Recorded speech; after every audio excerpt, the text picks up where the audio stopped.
Salut les grognards, bienvenue sur la chaîne. Alors dans cette vidéo, je vais vous présenter des figurines Starlux. Alors c'est une collection qui m'a été donnée par un ami. Il m'a fait le plaisir de me donner cette collection. Alors il y a plusieurs figurines, bon, je vais pas tout présenter une vidéo je pense. Ça va faire l'objet de peut-être 2 ou 3 vidéos de 10-15 minutes. Alors on commence par ce qui semble être un dragon, aux couleurs de la fourrure qui est marron autour du casque. Le casque est en laiton, enfin, on appelle ça laiton, couleur or. Donc avec un manteau, donc on appelle ça aussi en capote, en vêtement de pluie. Capote grise.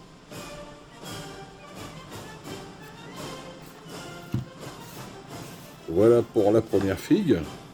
La deuxième. Alors ça, ce n'est pas un Français, c'est un Prussien.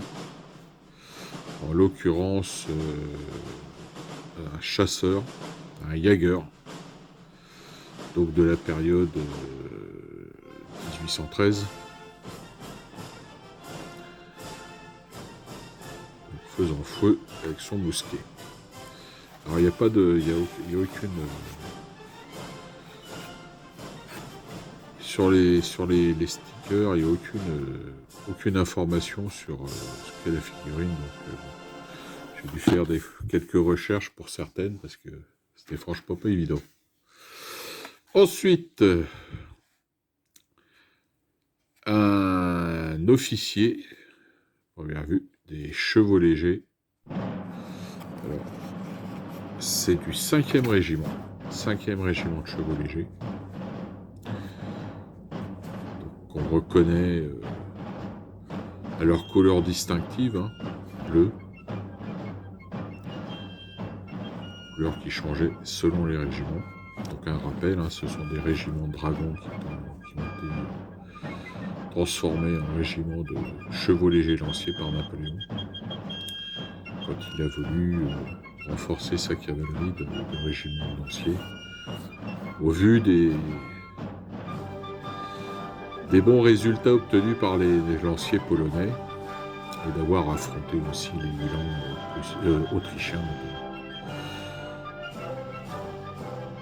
Donc, casque à chenille. Ensuite, alors, on a un autre cavalier. Alors celui-là,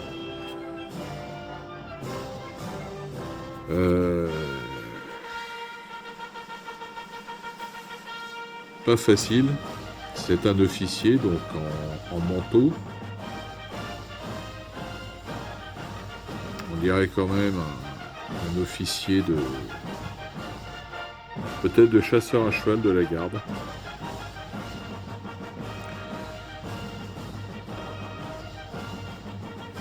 Le galonnage rouge, ouais, ça c'est... or.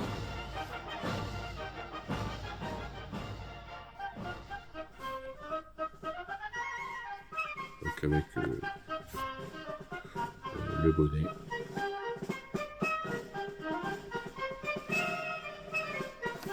Ouais, c'est pas la petite tenue, mais presque. Alors celui-là, évidemment, on les reconnaît, les sapeurs. Alors c'est un sapeur d'un régiment de grenadiers.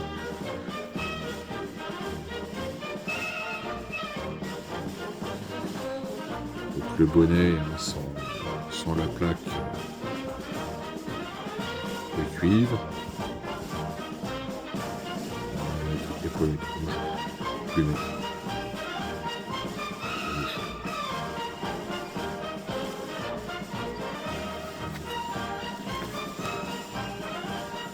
Alors on va commencer par celui-là. Donc là, ça, c'est un grenadier hollandais, donc du 3e régiment de grenadiers à pied de la garde impériale. quand Napoléon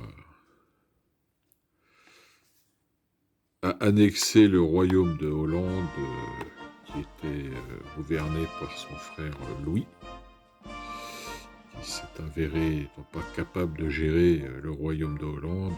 Napoléon l'a rattaché à l'Empire de France en en faisant des départements, ce qui n'a pas manqué de créer quelques révoltes. Donc en fait, il a intégré la garde royale hollandaise à la garde impériale française en renommant les régiments. Donc, notamment ceux-là, les grenadiers, sont devenus le 3e régiment de grenadiers de la garde impériale. Là, c'est un officier du même régiment.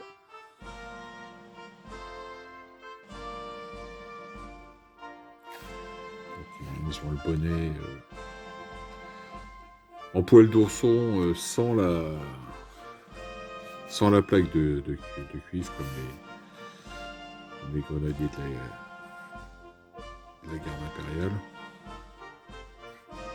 C'est le bonnet comme celui-là des chasseurs à pied de la garde, avec une couleur de plumet différente. Ensuite, nous avons un lancier. Alors, fait des recherches, ce serait un lancier du 2e régiment de la garde impériale, donc avec la capote bleue.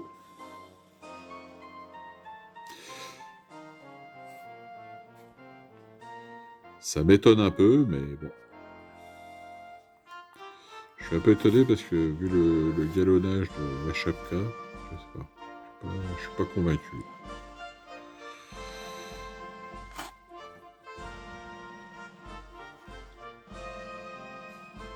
Belle figurine quand même.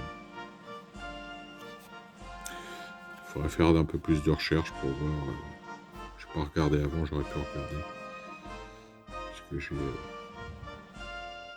reviendrai peut-être en fin de vidéo. Alors, un adversaire, c'est un grenadier hongrois. On les reconnaît à leur pantalon bleu galonné de jaune. Alors là, on les reconnaît différents régiments par les couleurs des collets et des parements. Alors celui-là serait du 51e. Bon, ça confirme. C'est notre classique des grenadiers hongrois.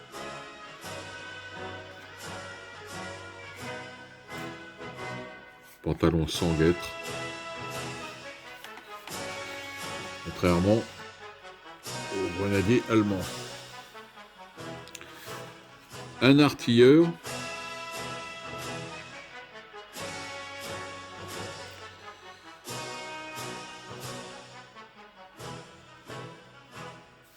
Alors ça ressemble à un artilleur.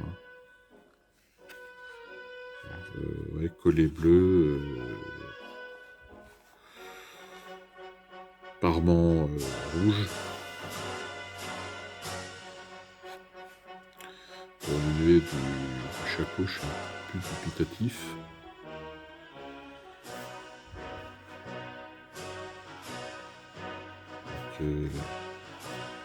J'aurais plutôt vu ça en rouge, le pompon là, mais bon, pas non plus un super spécialiste de l'artillerie française.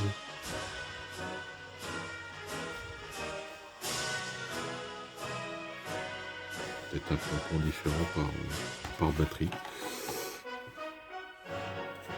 Alors, celui-là, j'ai eu du mal à me trouver ce que c'était. Eh bien, c'est un dragon à pied de la compagnie d'élite, dans son bonnet d'ourson. Compagnie d'élite chez les dragons, donc n'avait pas le casque, mais le bonnet à poil. Chez chez les chasseurs à cheval, oui, chez les chasseurs à cheval de la ligne et chez les hussards la compagnie d'élite avait un callback. Donc c'était une sorte de bonnet à poil. Évidemment, pas de compagnie d'élite chez les cuirassiers, puisque ce sont des régiments d'élite. Pas d'élite dans l'élite. Donc celui-là serait du 13e régiment. Donc on les reconnaît par leur distinctif collé, parement, revers.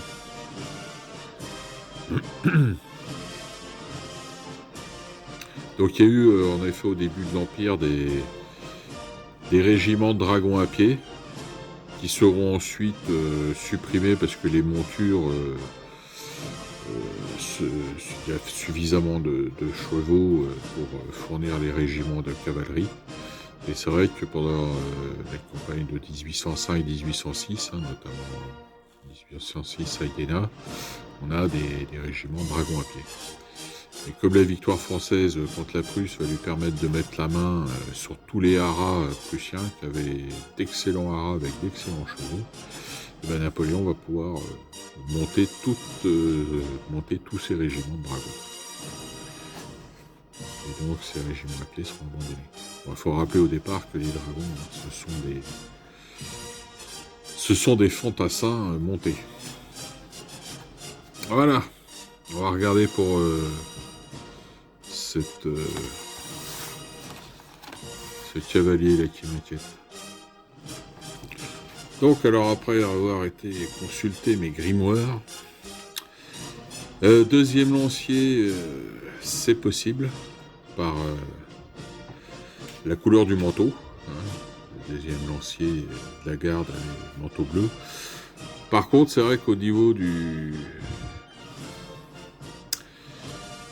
j'ai perdu le mot. Enfin, de la tresse sur la chapka, normalement au deuxième lancier, c'est de couleur jaune or. Donc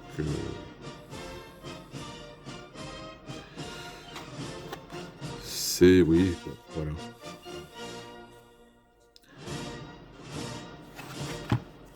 Peut-être une erreur ou peut-être c'est moi qui me trompe. Voilà, donc je vais m'arrêter là pour cette première série. Et puis, je vais en faire d'autres sur la suite. Voilà. Bon jeu, bonne peinture à tous. Portez-vous bien. À bientôt. Salut.